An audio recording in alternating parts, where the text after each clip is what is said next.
একটা ছোট্ট হাত, নরম তুলতুলে গাল আর নিষ্পাপ ঘুম জীবনের সবচেয়ে কোমল ও বিশেষ মুহূর্তগুলো ধরে রাখার এক অন্যতম জনপ্রিয় উপায় নবজাতক ফটোগ্রাফি।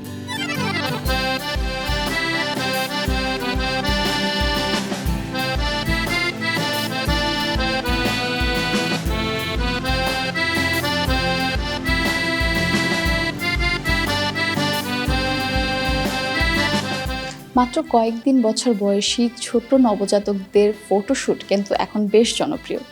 আজ জানাবো নিউবর্ন ফটোশ্যুট কেন এত জনপ্রিয় এবং এটি কিভাবে করা হয়।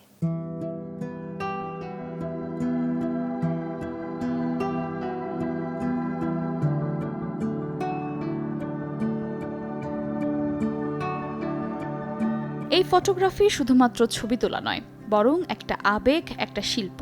ছোট্ট সোনামণির সুন্দর এই মুহূর্তগুলোকে আজীবনের জন্য ধরে রাখার এক ছোট্ট প্রয়াস।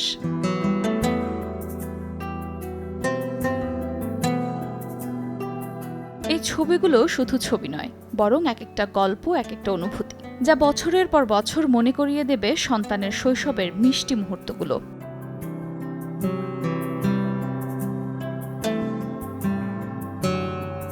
আমাদের সময় যেটা ছিল নিউবর্ন ফটো সেশনের এই প্রসেসটা ছিল না, যেটা এখন আছে। সো ফটো সেশন নিউবর্ন করার একটাই কারণ, যাতে ইন ফিউচার ওর এই স্পেশাল মোমেন্টগুলো ক্যাপচার দেখতে পারে, যে ও ছোটোবেলায় আমরা ওকে কত স্পেশালভাবে রাখছি বা স্পেশাল ছিল।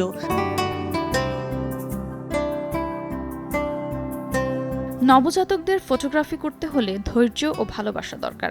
আলো, ব্যাকগ্রাউন্ড এবং সবচেয়ে গুরুত্বপূর্ণ বাচ্চার আরামের বিষয়টাও মাথায় রাখতে হয়।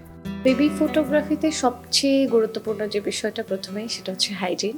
অ্যান্ড সেকেন্ডলি, বেবিকে মেনটেন করার বা হ্যান্ডেল করার যে এক্সপিরিয়েন্স বা যে দক্ষতা, যে টেকনিক, এই দুটো জিনিস না থাকলে কখনোই আসলে বেবি ফটোগ্রাফি প্রপারলি করা যায় না। যেহেতু বেবি, সো এটা খুবই সেন্সিটিভ একটা ইস্যু, সেভাবেই মেনটেন করতে হয়। অনেক বেশি চ্যালেঞ্জিং, বিকজ নিউবর্ন বেবিদের স্পেসিফিক্যালি যদি বলি, অনেক ধরনের সমস্যা থাকে। এটা যদি প্রপার কোনো ট্রেনিং না থাকে, সেক্ষেত্রে বেবির কোন কান্নাটা কি জন্য সেটা কিন্তু বোঝাটা টাফ।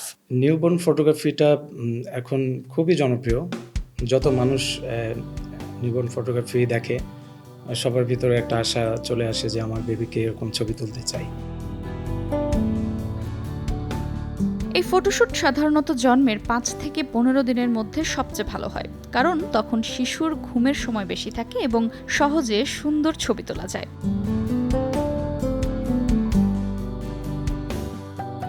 একটা ছবি হাজারটা কথা বলে, আর নবজাতকের ছবি সেটা বলে হাজারটা ভালোবাসার গল্প।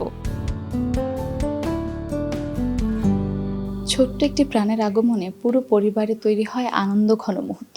আর সেই মুহূর্তকে ধরে রাখতেই বাবা মায়েরা এখন নবজাতককে নিয়ে ছুটছেন পেশাদার ফটোগ্রাফারদের কাছে, কারণ আজকের এই ছবিগুলোই কিন্তু ভবিষ্যতে হয়ে উঠবে মূল্যবান স্মৃতি। আফরোজা মৌটুসী, সময় সংবাদ, ঢাকা।